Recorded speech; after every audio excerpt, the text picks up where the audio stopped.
দোকানের মতন chicken stew বানানো কতটা সহজ, চলো তোমাদের সঙ্গেও রেসিপিটা শেয়ার করি। আমি নিয়েছি গাজর, পেঁপে, আলু। তোমরা চাইলে আরও অন্য ভেজিটেবল অ্যাড করতে পারো।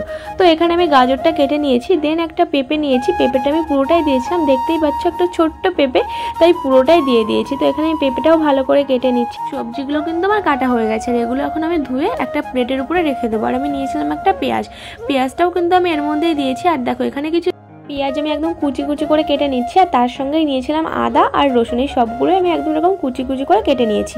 আর এখানে দেখো আমি কিছুটা লঙ্কাও নিয়ে নিয়েছিলাম, লঙ্কাগুলোও কেটে নিচ্ছি। তো তোমরা যারা ঝাল খেতে পছন্দ করো তো এরকম আমার মতন বেশি করে ঝালও দিতে পারো। দেন এখানে আমি একটা ননস্টিকের কড়াই নিয়েছি, তোমরা যে কোনো কড়াইতেই করতে পারো। এর মধ্যে একটু বাটার দিয়ে গোটা গরম মশলা ফোড়ন দিয়েছি, আর তার মধ্যে দিয়েছিলাম পেঁয়াজ কুচি। পেঁয়াজগুলো ভাজা ভাজা হয়ে গেলে তার মধ্যে রসুন, আদা সব কিছু দিয়ে একটু ভেজে নিয়েছি।